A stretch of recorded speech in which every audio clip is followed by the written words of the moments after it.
Estamos en el Sermón del Monte y vamos a correr porque ya estamos invirtiendo tiempo y queremos hacer las cosas de todo lo que tenemos pensado hacer en la prédica de esta mañana. Y estamos en el capítulo número 6 del Sermón del Monte, Mateo capítulo número 6, y estamos estudiando sobre la oración que Cristo les está enseñando a sus discípulos, y no vamos a repasar nada de lo visto porque tenemos ya tiempo por delante que avanzar, y vamos a entrar ahora en la oración modelo de Jesús, el Padre Nuestro. El Padre Nuestro está en Mateo capítulo 6, de versículo 9 al 13. Son varios versículos que tenemos ahí, son 5 versículos. Mateo 6, 9 al 13, donde dice así, yo lo voy a leer, dice: vosotros pues oraréis así: Padre nuestro que estás en los cielos, santificado sea tu nombre, venga tu reino, hágase tu voluntad como en el cielo, así también en la tierra.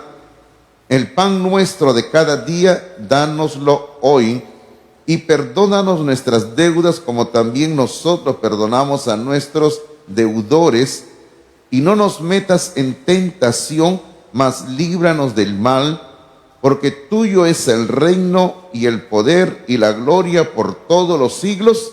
Amén.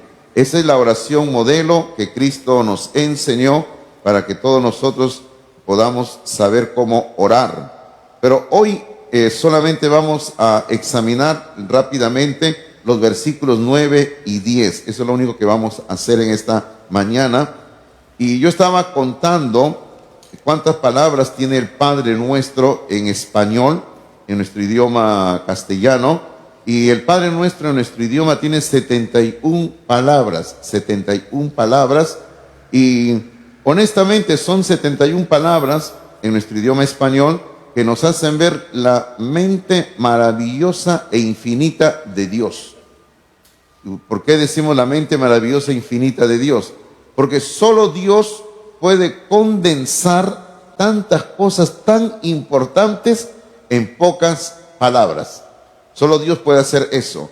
Y es por eso que es algo maravilloso, que el Padre Nuestro es tan sencillo que un niño puede entenderlo, pero a la vez es tan profunda en su enseñanza que hombres muy eruditos lo siguen estudiando y encuentran una vastedad de enseñanza, de contenido en cada palabra del Padre Nuestro.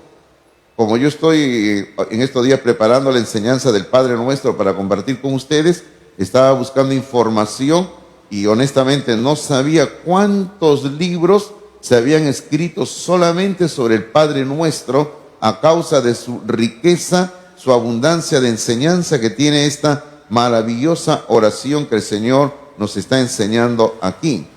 Pero el versículo número 9 comienza diciendo, y usted lo tiene en sus apuntes, donde dice: vosotros pues oraréis así. Ahora, acá hay algo muy importante que tenemos que decir, y es algo que hemos estado repitiendo, lo hemos estado diciendo durante varios domingos, porque ya perdí la cuenta cuántos domingos es con que estamos hablando sobre el tema de la oración. Pero algo que hemos estado diciendo, y usted póngalo por favor en su apunte, dice: el Padre Nuestro, o sea, lo que acabamos de leer, no es un conjunto de palabras para repetir, y si usted quiere lo puede poner haciendo repetir, repetir y repetir, y todo el tiempo andar repitiendo en nuestra oración como si fuera lo único que tenemos que decirle a Dios. O sea, repetir. El Padre Nuestro no es un conjunto de palabras para repetir. Ahora, hemos dicho, porque lo hemos mencionado anteriormente, que esto no significa que no vamos a memorizarla. Es una porción de la palabra de Dios y debemos y podemos memorizarla. Y lógicamente sí podemos repetir, porque hay que repetir la palabra de Dios, siempre memorizar la palabra de Dios.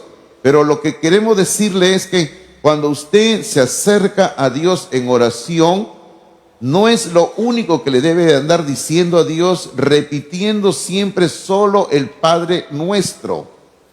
Porque si usted solamente anda repitiendo el Padre Nuestro, entonces usted no está comunicándose con Dios.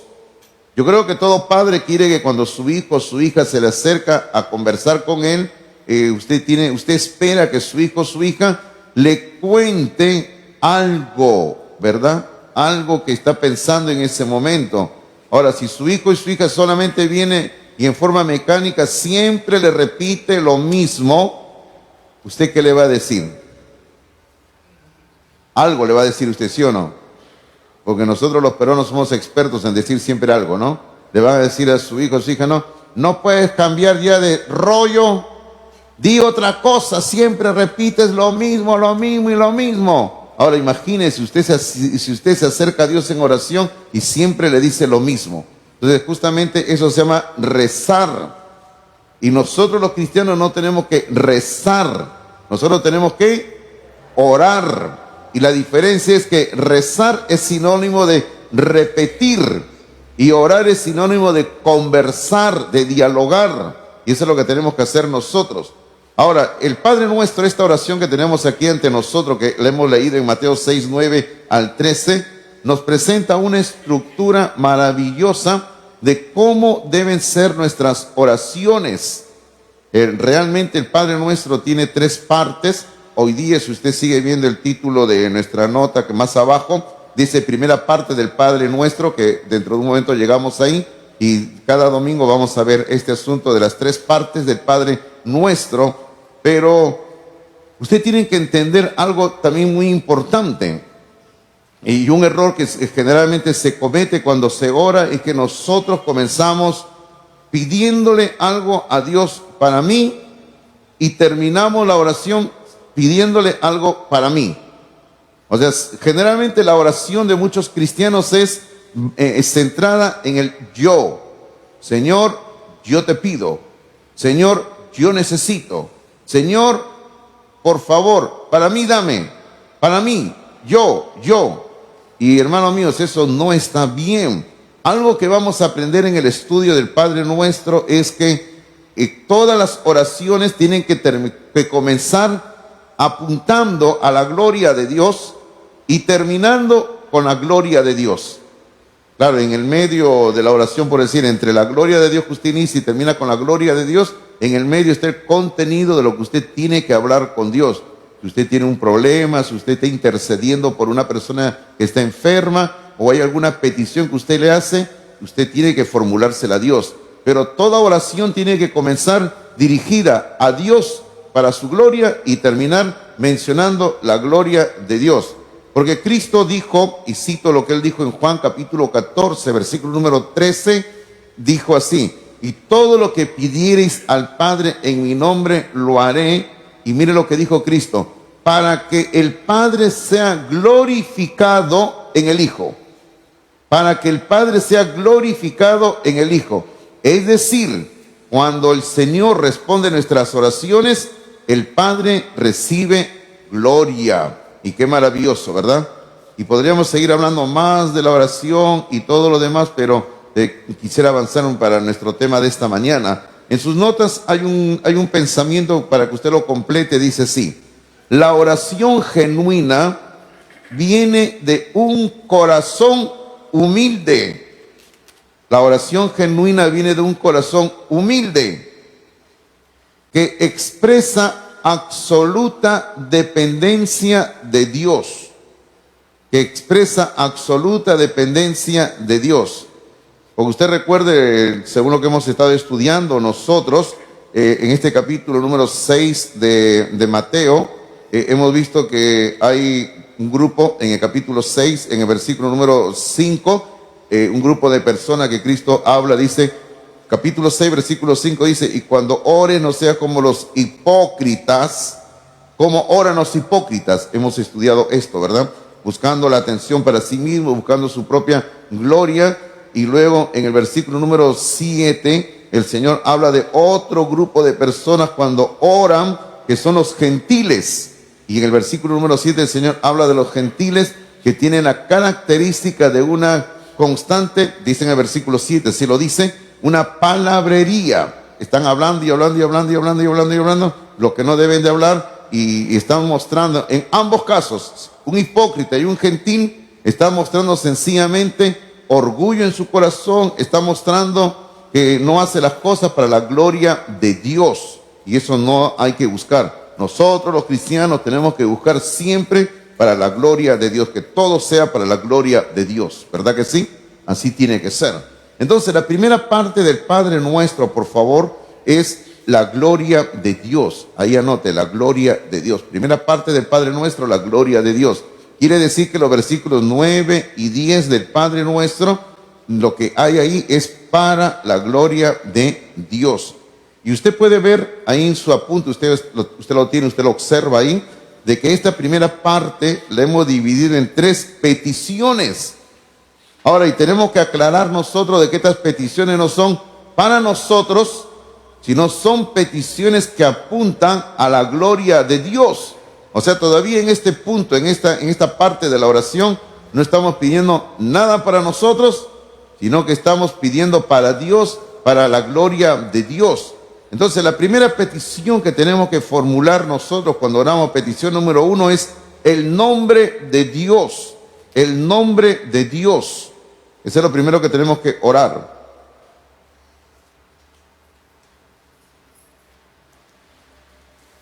El versículo 9 dice así. Versículo 9 dice, vosotros pues oraréis así. Y aquí viene la parte del nombre de Dios. Dice, Padre nuestro que estás en los cielos, santificado sea tu nombre. La oración, nuestras oraciones, mejor dicho, siempre deben de empezar con el reconocimiento de que Dios es nuestro Padre. Tenemos que reconocer que Dios es nuestro Padre. Y que como tal, Dios siendo nuestro Padre, Él toma 5 acciones a favor de sus hijos. Y hermano, yo estaba pensando de que es básicamente lo mismo que los padres hacemos con nuestros hijos, sobre todo en etapa, en cuando son criaturas, cuando son pequeños, nosotros tomamos 5 acciones con ellos. Acción número 1, que nuestro Padre nos da vida. Acción número 2, nuestro Padre nos ama. Acción número 3, nuestro Padre nos cuida, porque eso hacemos con nuestros hijos. Acción número 4, un padre sustenta a sus hijos o a su hijo. Y finalmente un padre protege a sus hijos. Fíjese usted, vida, ama, cuida, sustenta y protege. Todo eso hace un padre. Y Dios, siendo nuestro Padre, hace lo mismo exactamente por nosotros. Ahora, Dios es el Padre de toda la humanidad por creación. O sea, todos los seres humanos en este planeta son hijos de Dios por creación. Todos hemos sido creados por Dios. Ahora, si hay alguien aquí presente que no cree que ha sido creado por Dios, yo no sé de dónde viene entonces usted, ¿no? Algunos creen que son extraterrestres, ¿no? Yo no sé. ¿Y será usted extraterrestre? Habría que examinarlo, pues, ¿no? Tendríamos que disecarlo y examinarlo a usted, ¿ya? Pero todos los seres humanos por creación somos hijos de Dios. Ojo, por creación, ¿ah? Porque el profeta Malaquías, capítulo 2, versículo número 10, Malaquías 2:10, y fíjense que solo estoy dando las citas y lo voy leyendo yo para ganar tiempo. Usted anote las citas. En Malaquías 2:10, el profeta se plantea una pregunta reflexiva y el profeta dice así, así dice la palabra de Dios. ¿No tenemos todos un mismo Padre? O sea, esa es una pregunta que lanza el profeta a toda la humanidad. ¿No tenemos todos un mismo Padre? Y una segunda pregunta que el profeta hace es, ¿no nos ha creado un mismo Dios? Lógico, toda la humanidad por creación tenemos a Dios como Padre, porque Dios creó a la primera pareja y todos venimos de Adán y Eva, todos descendemos de Adán y Eva. Ahora, eso es por creación, pero espiritualmente hablando, la humanidad que no reconoce a Dios como tal, como Dios, como lo que es, la humanidad que no reconoce a Dios y los seres humanos que le dan las espaldas a Dios, espiritualmente hablando, tienen a Satanás como su padre. Fíjense, una cosa es la creación y otra cosa es lo espiritual. O sea, espiritualmente hablando, la humanidad sin Cristo tienen a Satanás como padre. ¿Dónde dice eso? El Señor Jesucristo lo dijo en San Juan capítulo 8, en el versículo 44. En San Juan 8:44, Cristo le dijo así a los judíos y nos dice a toda la humanidad, le dice: ustedes son de vuestro padre el diablo. Así dice en Juan 8:44. Ustedes son de vuestro padre el diablo y los deseos de vuestro padre el diablo queréis hacer, porque son hijos del diablo. Entonces los seres humanos sin Dios son hijos del diablo, los hijos de Satanás. Y anoche tuvimos una cena de los jóvenes muy bonita en el tercer piso de nuestro templo. Gracias a Dios, hubo un buen grupo de jóvenes, de señoritas presentes, y se habló en la prédica un poco sobre el noviazgo, el matrimonio, y más o menos se decía algo así también, de que si usted como cristiano se compromete con una persona inconversa, usted se está acercando a ser parte de la familia de Satanás. O sea, usted va a tenerlo al diablo como suegro, por decirlo así, ¿no? Es verdad, pues, ¿sí o no? Si un inconverso tiene a su padre que es Satanás espiritualmente y usted se casa como cristiano o cristiana con un inconverso, ¿quién es su suegro espiritualmente? ¿Quién es su suegro?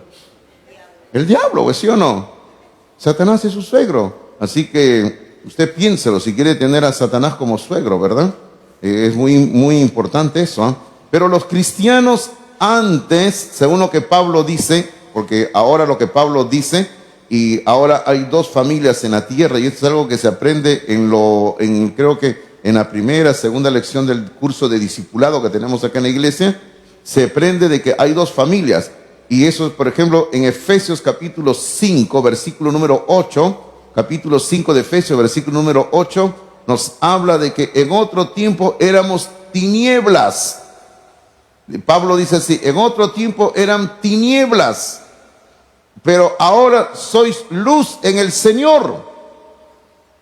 Y el requerimiento de Pablo es, entonces, como somos luz en el Señor, dice, tenemos que andar como hijos de luz. Qué hermoso. Hermano, mire usted eso, ¿eh? Antes de conocer a Cristo, cuando todavía éramos parte de la familia de Satanás, donde era nuestro padre espiritualmente Satanás, éramos tinieblas. Pero ahora que conocemos a Dios, somos luz en el Señor, somos hijos de Dios, somos hijos de la luz. Y eso está muy importante. Entonces, solo aquellos hombres y mujeres que son parte de la familia de Dios le pueden decir a Dios, ¿cómo comienza esta oración? Padre nuestro que estás en los cielos. Si usted no es un hijo de Dios, si usted no es una hija de Dios, si usted aún no tiene el encuentro personal con Jesucristo, usted no tiene ningún derecho de decirle, Padre nuestro que estás en los cielos. Solamente aquellos que han nacido de nuevo. Usted recuerda lo que dice Juan capítulo 1, versículo número 12. Dice, mas a todos los que le recibieron, a los que creen en su nombre, les dio la potestad, o sea, el derecho de ser llamados hijos de Dios, o ser hechos hijos de Dios. Todo hombre o mujer que viene a Cristo es hecho hijo de Dios. En sus apuntes hay un pensamiento para completar donde dice así: solo los hijos de Dios, solo los hijos de Dios. Y lógicamente también las hijas, pues no, por si acaso, ¿ya? No vaya a pensar que estamos discriminando a las damas. En ninguna manera las discriminamos, porque si no, ¿qué comemos, verdad? Entonces, solo los hijos de Dios, solo los hijos de Dios pueden acercarse a Él en oración. Y yo he comentado, y también me han preguntado, porque yo he comentado acá durante las enseñanzas de la oración, de que Dios no oye las oraciones de los inconversos. Dios no oye, eso dice la Biblia. La Biblia en el libro de Isaías dice que Dios voltea su rostro para no oír la oración de gente que anda lejos de Él. O sea, Dios no oye la oración de los inconversos. Un inconverso, por más que ore, por más que grite, por más que llore, por más que suplique, Dios no le oye. La única oración que Dios oye de un inconverso es cuando ese hombre, esa mujer, viene en arrepentimiento a Jesucristo, buscando perdón de pecados y buscando vida eterna. Después no oye, solo Dios oye las oraciones de sus hijos, nada más. Ahora, yo en estos días que estaba estudiando sobre la oración del Padre Nuestro, y tengo que ser honesto en decirle de que recién entendí un detalle muy importante que yo lo había pasado por alto durante años en mi vida cristiana. ¿Cuál es ese detalle? Que cada vez que Cristo se acercaba a Dios en oración, siempre comenzaba su oración diciendo, Padre.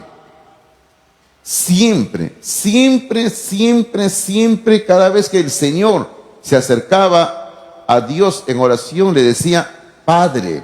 Así comenzaba. La primera palabra era Padre. Usted puede estudiarlo. Usted busque las oraciones de Cristo en los evangelios y va a encontrar que Él siempre se dirige a Dios diciéndole Padre. La única vez que Cristo comienza su oración y no le dice Padre, sino le dice Dios mío, es en la cruz. Cuando usted ve que Él dice Dios mío, ¿por qué me has desamparado? ¿Por qué me has abandonado? ¿No? Pero siempre Cristo le dice Padre. Ahora, y es muy posible, porque en ese tiempo de Cristo, las personas, los judíos, porque Cristo como judío, ellos vivían en Palestina, y los judíos en Palestina, en el diario vivir, usaban un idioma que hoy en día está casi extinguido, que es el idioma arameo. Yo no sé si usted vio la película La Pasión. ¿La han visto usted la película La Pasión? Sí, ¿verdad? Una película que salió hace ya varios años. Y si usted recuerda, habla un idioma extraño. Y usted no tiene la opción de cambiar el idioma a la película. Solamente es subtitulado nada más. Usted escucha acá un idioma extraño y sale ahí en español la traducción. ¿Usted sabe qué idioma están hablando? No es hebreo, es arameo. O sea, ahí han tenido que estudiar bastante para que puedan grabar esa película en arameo. Y bueno, y lo que yo iba, ¿no? Era de que los judíos en aquel entonces en Palestina, el idioma que hablaban en las calles era el arameo. Cuando ellos se reunían en las sinagogas para estudiar la palabra de Dios, como la palabra de Dios estaba escrito en hebreo, lo leían en hebreo y se daba la enseñanza en hebreo. O sea, mire, en la sinagoga era todo en hebreo. En las calles hablaban arameo. Y con los conquistadores que le estaban controlando, los romanos, tenían que hablar o bien griego, porque era el idioma internacional de la época, como hoy en día el inglés, o si no, los romanos también hablaban el latín. Ahora imagínense los judíos en aquel entonces cuántos idiomas hablaban. Ahora, ¿usted recuerda entonces por qué cuando Pilato colocó el letrero sobre la cruz, lo colocó en 3 idiomas? ¿Recuerda usted? Entonces, entiende ahora, porque en aquel entonces todos hablaban varios idiomas. Entonces Jesucristo es más que seguro que en su diario vivir hablaba arameo, y cuando Él les está enseñando a las multitudes, le dice Padre nuestro, Padre, Él está usando la palabra aramea Abba. Y la palabra aramea Abba quiere decir papito. Papito, eso quiere decir. No quiere decir papá, sino papito. Y yo creo que solamente los hijos de cariño le dicen papito. Pero ¿cuál es una contracción que hacen los chicos cuando le hablan a su papá? Papi, ¿sí o no? Papi. Es cariño, ¿sí o no?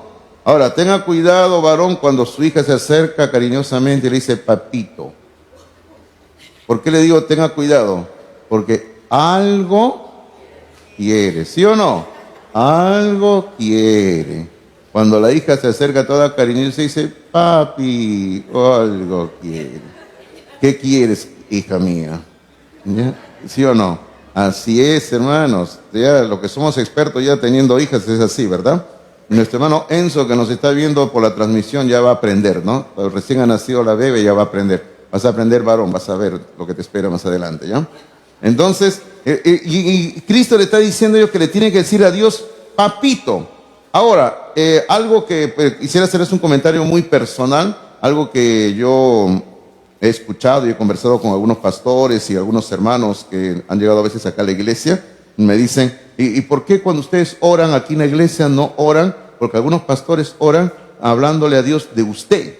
No sé si usted ha escuchado hablar así. Dice, no, le dice, no, usted, Señor que está en los cielos, usted haga esto, a usted le pedimos esto, usted bendíganos. No sé si usted ha escuchado que algunos le dicen a Dios usted. Bueno, yo no digo que está mal, pero hermanos, si nosotros tenemos una relación con Dios como padre e hijo, y el Señor Jesucristo nos dice que le digamos papito, y yo creo que usted a su papá no le dice usted.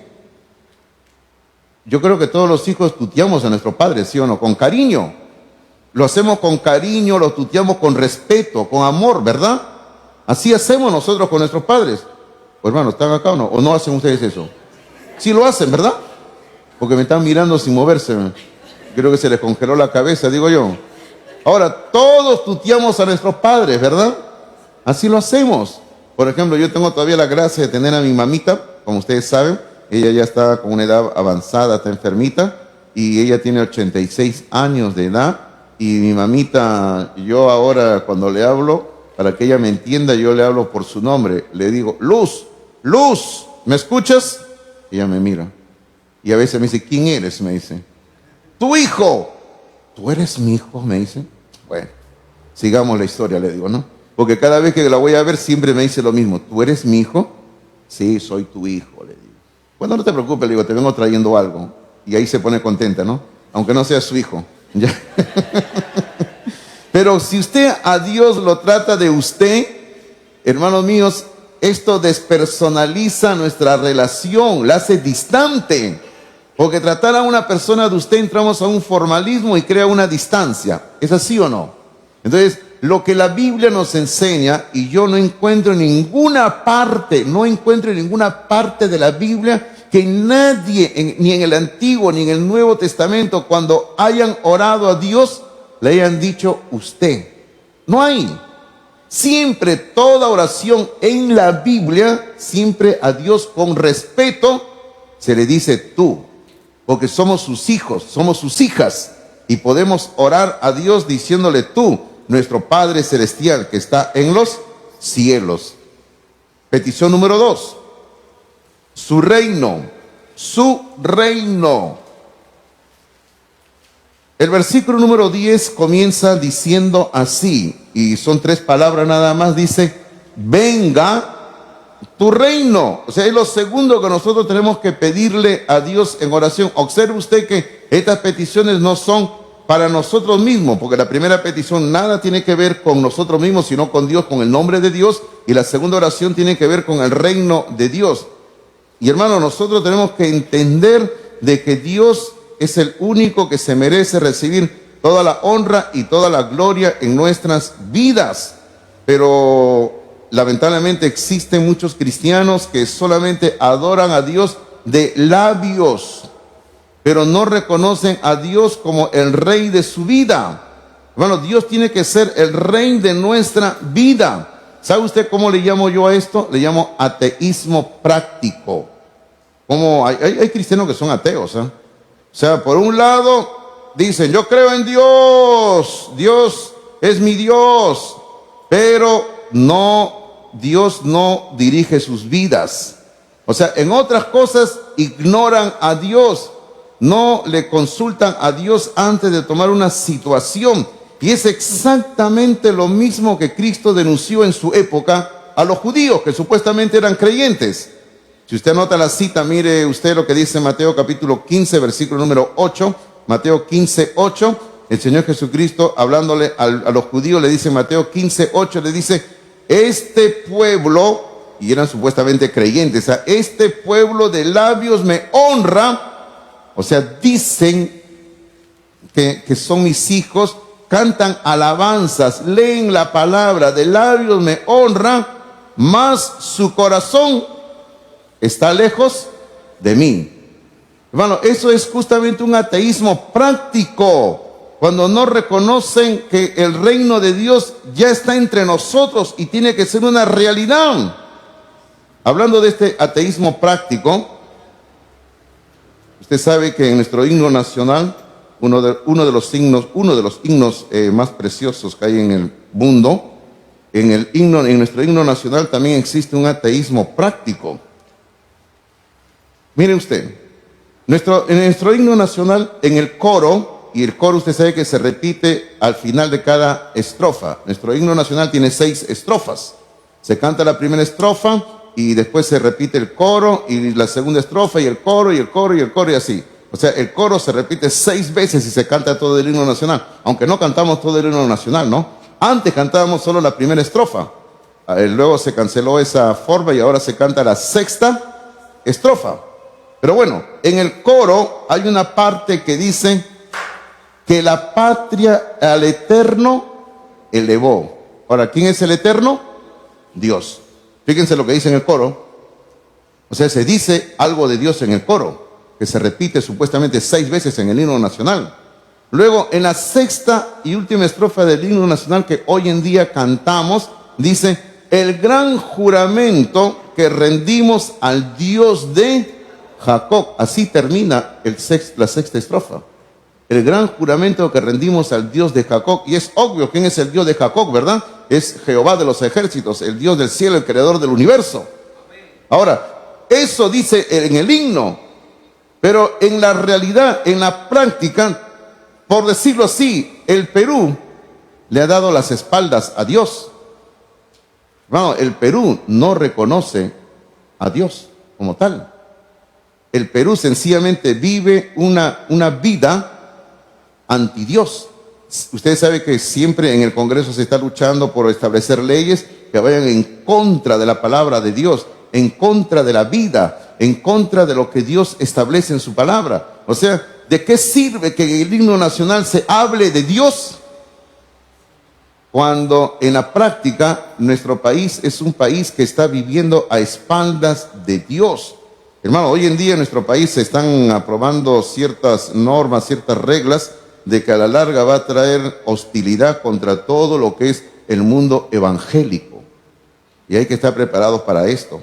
Se están preparando, se aprueban normas en el área educativa, en el área tributaria, en el área en cuanto a edificaciones. Hermanos, el asunto se está poniendo bien difícil para el mundo evangélico. Y nosotros tenemos que saber esto y tenemos que orar a Dios para que estas cosas que se hacen contra su obra no prosperen.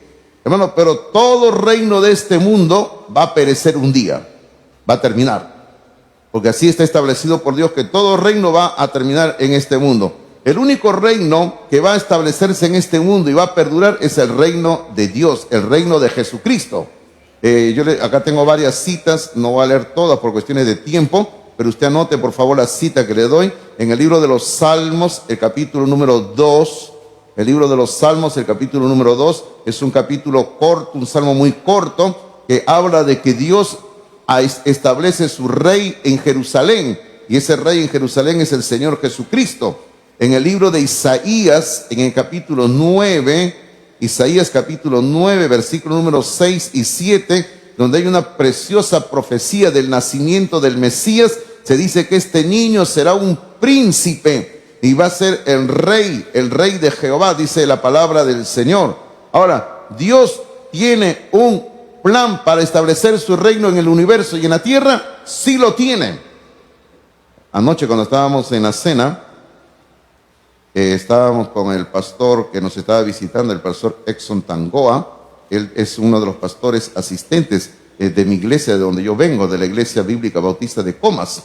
Vino con su esposa, la hermana Raquel, hija del pastor Figueroa, mi pastor. Y bueno, Raquelita yo la conozco desde antes de nacer. Estábamos recordando que cuando mi pastor y su esposa se iban a algún lugar, llamaban: Fernando, ven a cuidar a las niñas. 4 niñas, hermano. Yo tenía que ir a cuidar a las niñas, cuidando.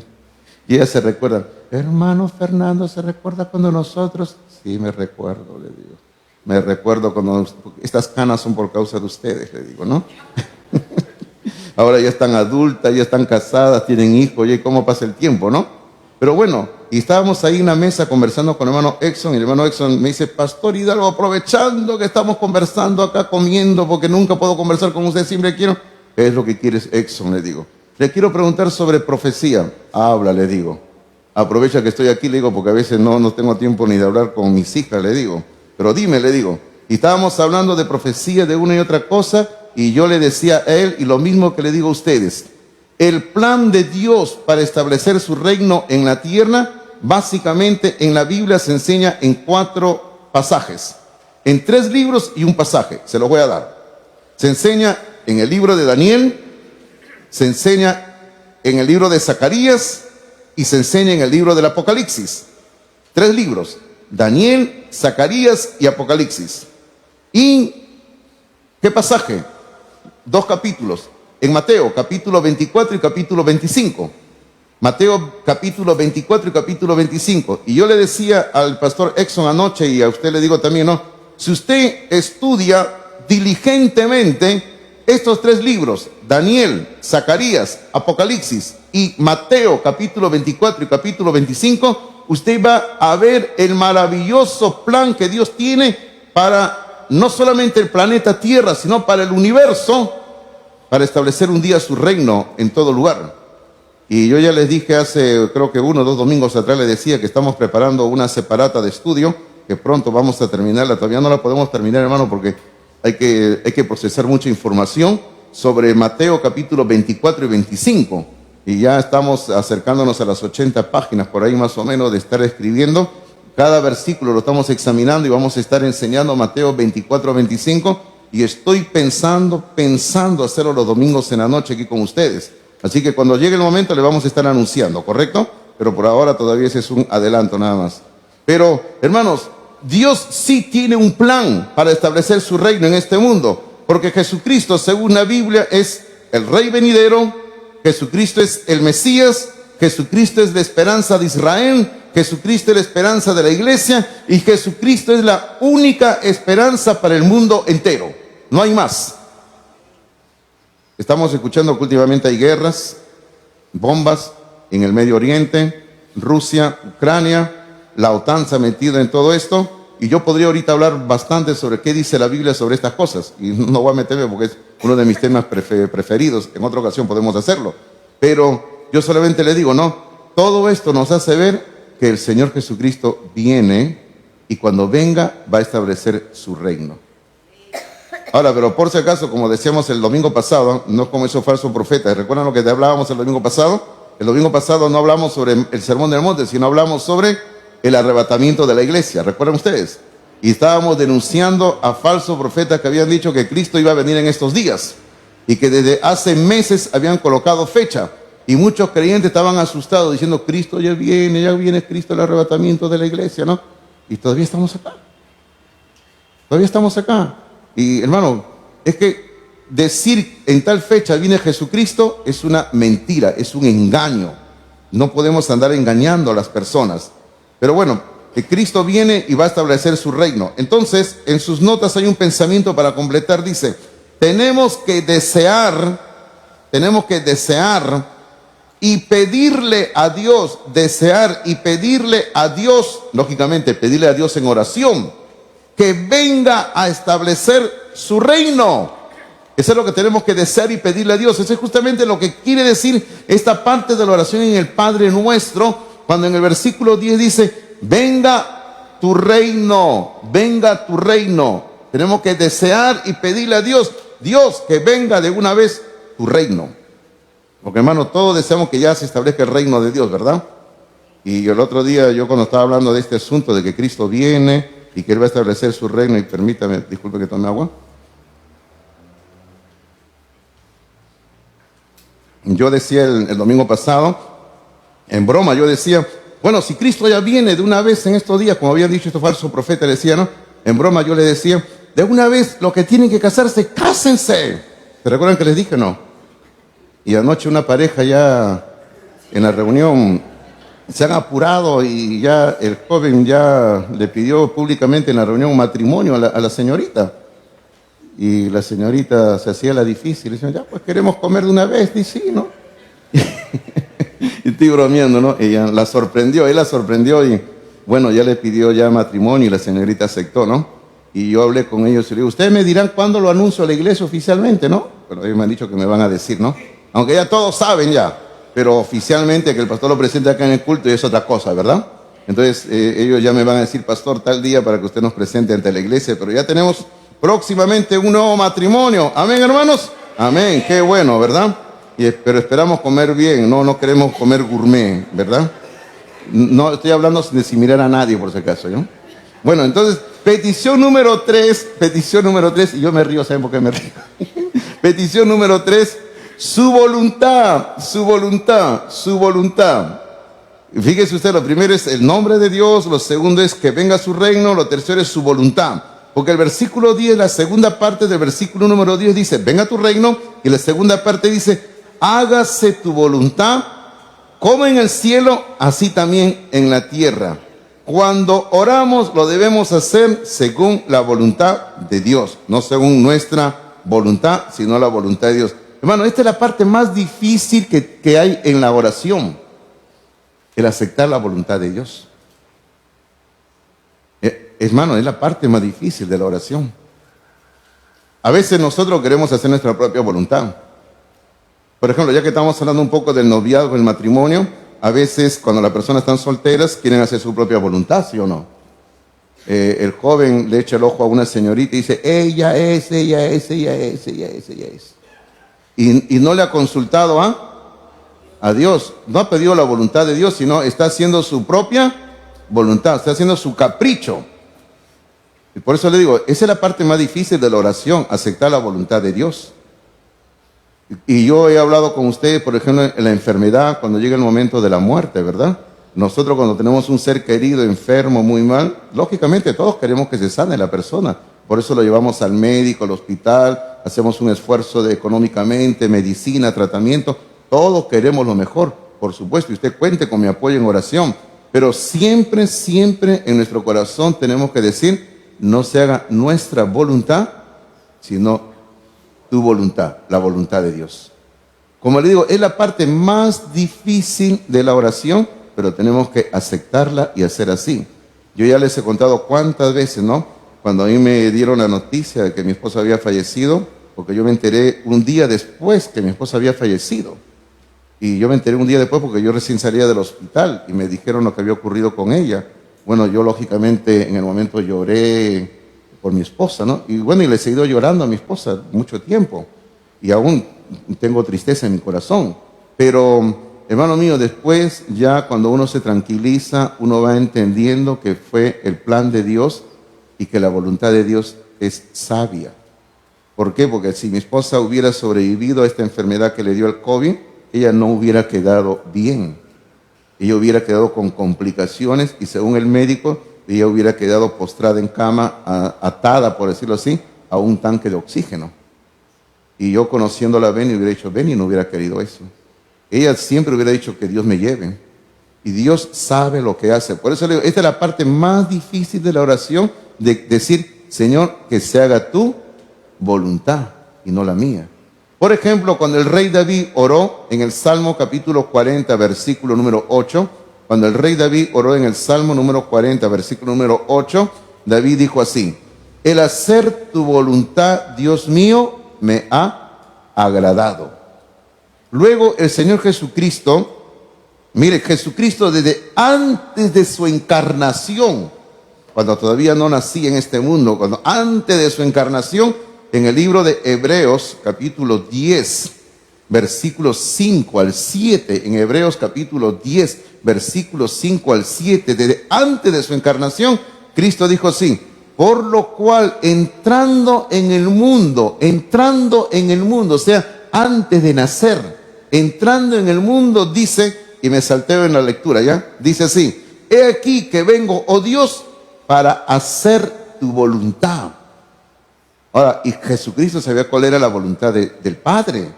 Ahora, más adelante, cuando Cristo está hablando con la mujer samaritana, en Juan capítulo 4, versículo 34, Juan 4, 34, Cristo le dijo así a los discípulos que estaban ahí, mi comida es que haga la voluntad del que me envió y que acabe su obra.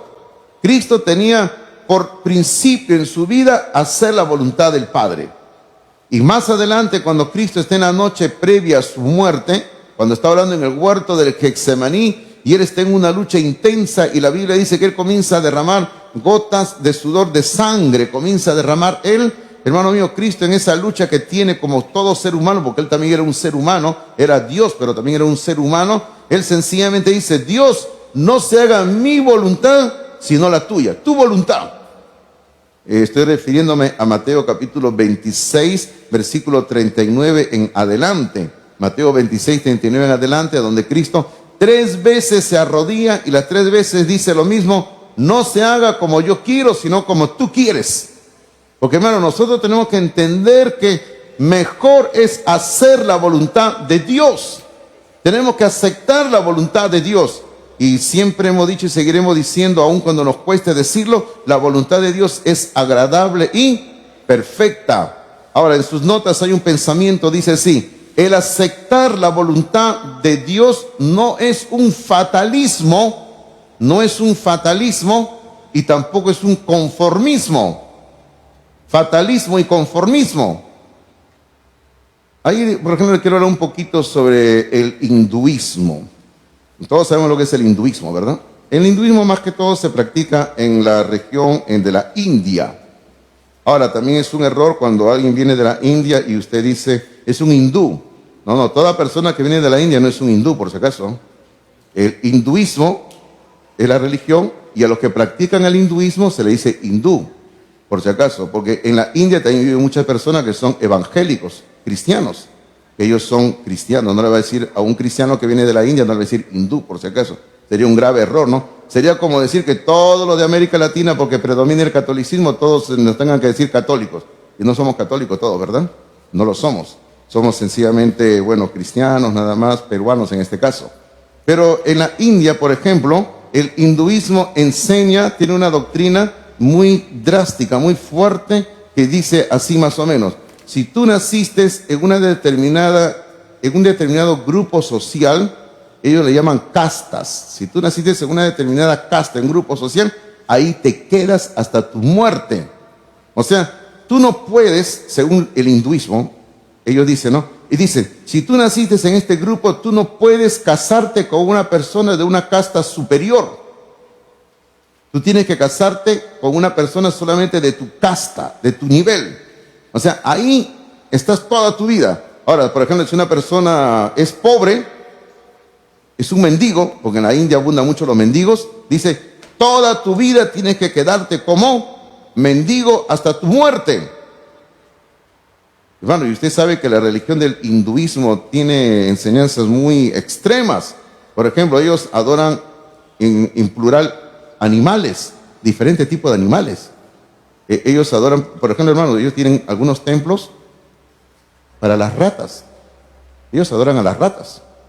Por ejemplo, ellos adoran, entre otros animales, a la vaca. Y cuando la vaca va por las calles, y déjenme mencionarlo así rápidamente, cuando la vaca hace sus necesidades fisiológicas, la gente recoge lo que hace la vaca y se lo echa en el cuerpo donde les duele o lo comen.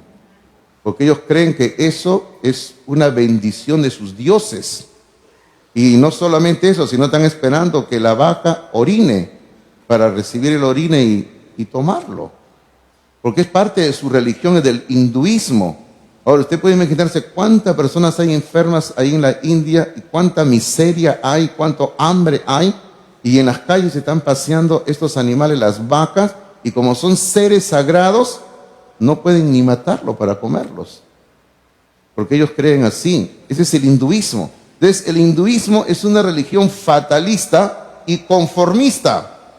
Pero el cristianismo no enseña el fatalismo ni el conformismo. Hermano, uno tiene que aprender a aceptar la voluntad de Dios, y dentro de ese aceptar la voluntad de Dios como cristianos, también vamos a esforzarnos, por ejemplo, si queremos progresar en trabajar, en estudiar, y que siempre buscar hacer solo la voluntad de Dios. Además, y no es nuestro tema, pero Dios no quiere que nosotros seamos, la Biblia dice, Dios no quiere que seamos cola, sino cabeza, ¿verdad?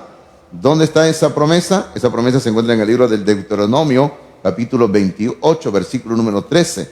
En Deuteronomio, capítulo 28, versículo número 13. Y ahí es lo que enseña la palabra del Señor.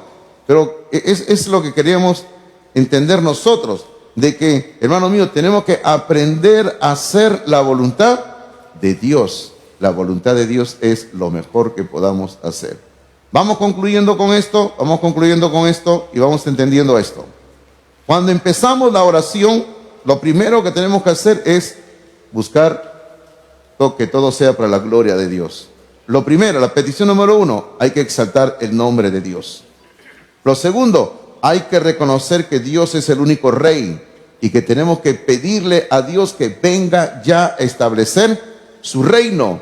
Y lo tercero que tenemos que hacer nosotros, tenemos que decirle: Señor, hágase tu voluntad y no la nuestra, porque es mejor hacer la voluntad de Dios. Vamos a orar, por favor. Le invito a que oremos por un momento. Le invito a inclinar rostro, cerrar ojos y vamos a acercarnos a Dios en oración. Padre bendito, gracias por tu santa palabra, gracias por la Biblia, Señor. Porque, Padre, sin la Biblia estaríamos perdidos en este mundo de tinieblas. Pero gracias porque la Biblia es lámpara a nuestros pies y lumbrera a nuestros caminos. Padre, queremos exaltar tu nombre y engrandecerte, porque solo tú te lo mereces. Anhelamos tu reino, Señor, que venga tu reino. Pero mientras este reino viene, queremos hacer solo tu voluntad y únicamente tu voluntad. Bendice, Señor, a todos los presentes. Padre, en unos momentos vamos a levantar las ofrendas, los diezmos, y pedimos, Padre, que tú bendigas al dador alegre. Y si alguno de mis hermanos o hermanas aquí presentes no tiene trabajo, no tiene negocio, por alguna razón, pedimos que le bendigas, para que en su hogar nunca falte el pan cada día. Trae bendición, Señor, y ponemos nuestras vidas en tus manos, porque queremos vivir para la gloria de Dios. En Jesús oramos. Amén, Señor. Amén. Dios les bendiga. Gracias, hermano.